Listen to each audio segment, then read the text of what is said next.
Hello and welcome to Bunker Hill Knife Reviews. My name is Chris, and my goal with this channel is to hopefully offer you some insight into the good, the bad, and my overall opinion of the knives we look at in order to possibly help you decide if it checks the boxes on what you're looking for in a knife. If you enjoyed this video and would like to help support the channel, go ahead and hit that like and subscribe button and hit that bell icon so you're notified whenever new content is uploaded. Your support is sincerely appreciated. And now, on to what we're here for. Today we'll be taking a look at the Extreme Ops by Smith&Wesson.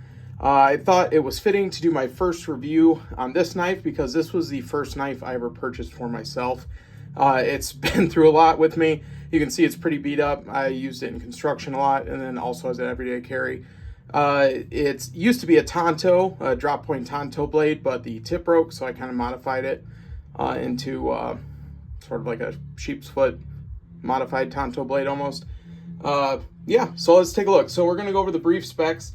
The Smith&Wesson Extreme Ops liner lock folding knife is a partially serrated drop point Tonto blade with a desert finish to the aluminum handle. Obviously it's worn off quite a bit, but it used to be kind of like a cool speckled, like a tan and brown desert finish.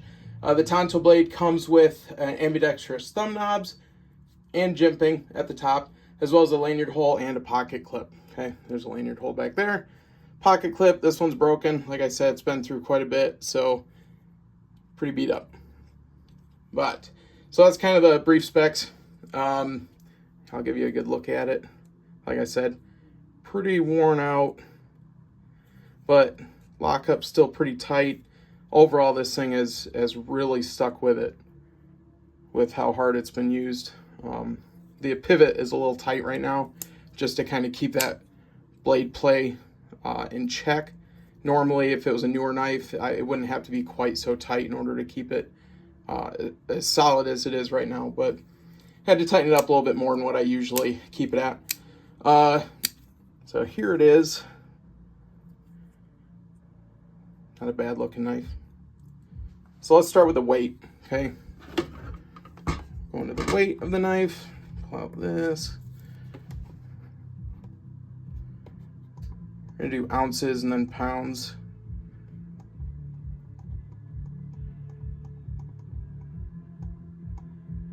All right, clear it just to make sure. All right,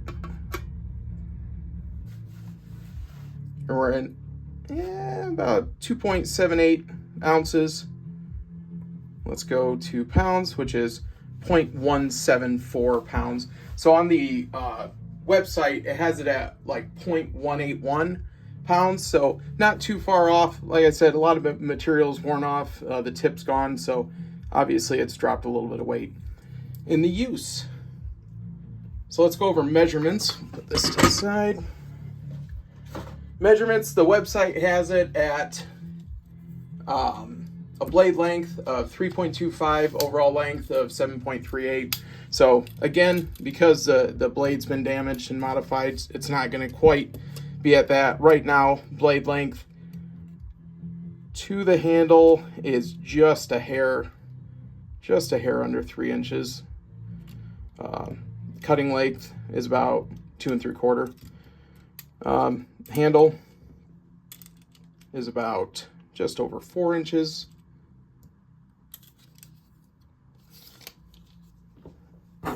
Look at the blade stock thickness. Zero that out. So at the thickest point, we're looking at about 2.8 millimeters. Okay, let's go for the handle. Handle's coming in at about 10.1 millimeters. Like I said, the handle is an aluminum handle and it's used to have a kind of a desert finish on it. All right, so let's kind of go over the blade in a little bit more detail. Like I said, it used to be kind of like a drop point Tonto that's been modified after the tip broke. But that's what it comes as, a drop point Tonto with a black PVD finish. Obviously, a lot of the finish is worn off. The material, the blade metal is a 7CR 17 MOV high carbon stainless steel. Okay, it's held up pretty well. It sharpens easily. It's got kind of a rough sharpening on this. I haven't really done a very good job at keeping it razor sharp, but the blade, I mean, it's a cheaper metal, so it does wear out. You know, it'll require some pretty frequent sharpening if you use a lot, but you know, it definitely gets the job done in my opinion. It does have a very, I mean, it doesn't really have any sharpening choil just because like that groove comes down to the base of the blade. So, I mean, you'll start kind of cutting into that, and you've got that serration right there too. So it's not like it's like a plain edge with a nice little sharpening choil at the end. So, you know, kind of, some people like partially serrated blades, some people don't. I don't mind it.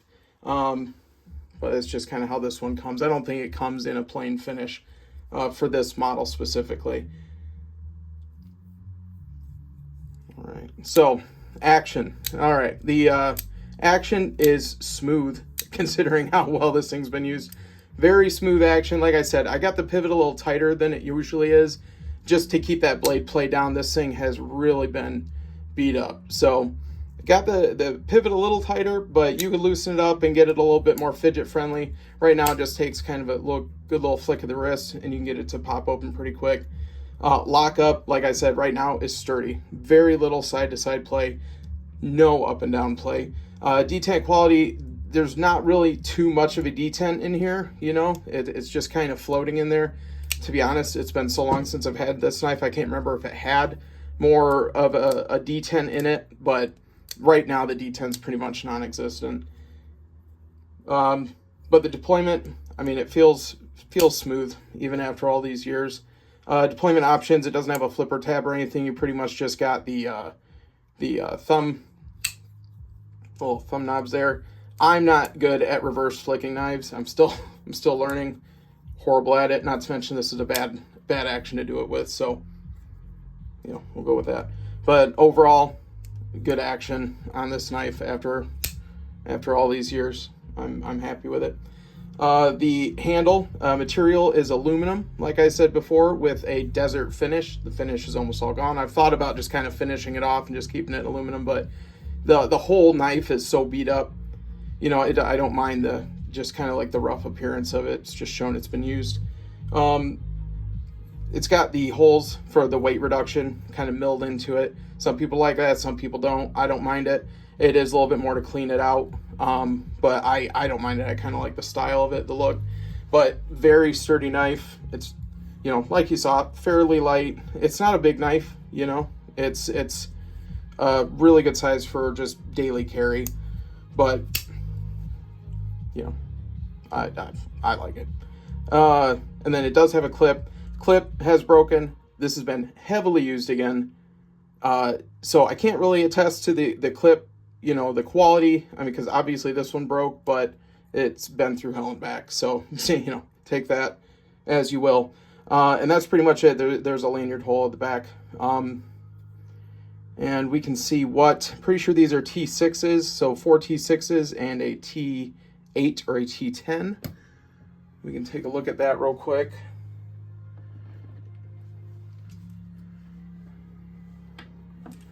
Let's see. So, like I said, pretty sure the body screws, the main ones are T6s. Yeah.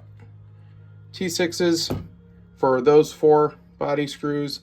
And then the pivot screw, I believe, is a T10. It's either a T8 or a T10. Most knives are.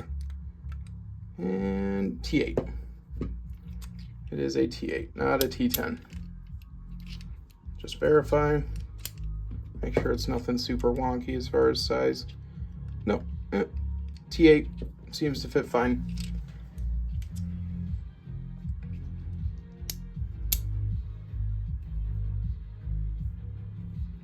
All right, so that's it kind of for the hardware check. Let's do a sharpness test, shall we? So I got 2 clips here. Normally I like to do 3 clips and just kind of do an average, but I got 2 clips set up here just to for the sake of efficiency in the video, because it's kind of, this is a newer tester, so it's kind of a pain to get the clips in and out. But let's go ahead and do this. We'll give it a sharpness test. Like I said, rough sharpening on this. It is not factory edge. I'm sure it's much sharper from the factory, but this is just kind of the edge I gave it last. I haven't tested it since I sharpened it, so I have no idea what it's going to be. Please do not take this test as a sign of the quality of the edge from the factory. This is the quality of my sharpening skills, and brief sharpening at that. So let's make sure this is cleared out. And we'll start this first one now. So to get the most accurate result, you want to go as slow as possible through the test. You don't want to speed it up, because that'll kind of give you a fake, it'll give you a fake false result. Okay, so the faster you go through the test, the sharper it'll say it is. So we'll take it nice and slow.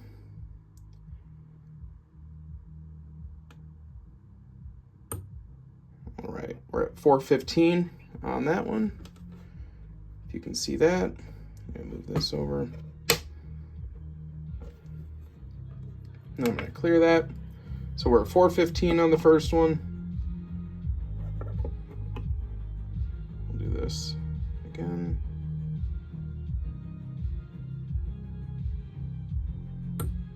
And 380 on that one. So we call it what?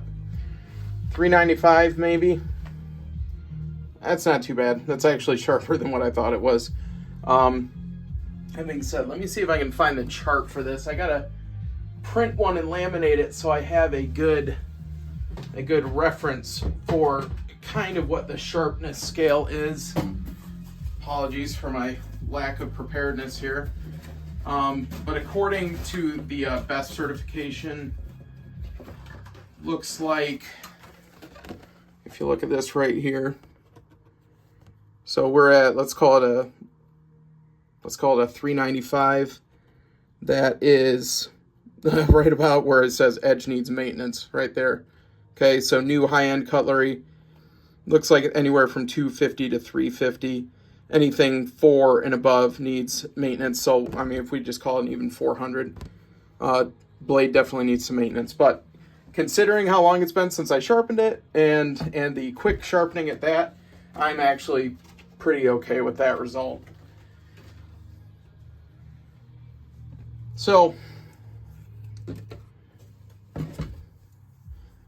my kind of overview, final thoughts. I like this knife. I've had this for a long time. I don't carry it as much as I used to, because I got a lot of other knives now to pick from. But like I said, this was my first knife I ever bought myself. At the time, loved the look, loved the color, loved the black blade with like the desert finish on the handle. That's gone, but this knife means a lot to me because it's been through a lot, and it's in my opinion stood the test, you know. And it's kind of sentimental to me just because, you know, it was my first knife. So my final thoughts: great knife. For the price, I think these are going for about, let me double check, but last time I checked, these are going for about $20 to $25. Yeah, $20 to $25 right now. $24.99 on Smith&Wesson's website right now. So obviously you can find them cheaper than that. But it's a good knife for the money, in my opinion. It's stood up well. All right. So if you have any questions, leave them down in the comments. That'll be it for this knife review. If you have any questions or comments regarding this knife, or any of the information covered in this review, or even have a suggestion for a knife that you would like to see me do a review on in the future, do not hesitate to leave it down in the comments, and I'll be happy to address it. Again, if you enjoyed this content, I ask you consider hitting that like and subscribe button, as it genuinely helps the channel grow. Okay, I need all the likes and subscribes I can get. I'm a new reviewer. This is my first video, like I said, so you know, just getting out there. But I really appreciate you taking the time to watch this video and taking a look at this knife. Thank you for watching Bunker Hill Knife Reviews. God bless, and stay sharp out there.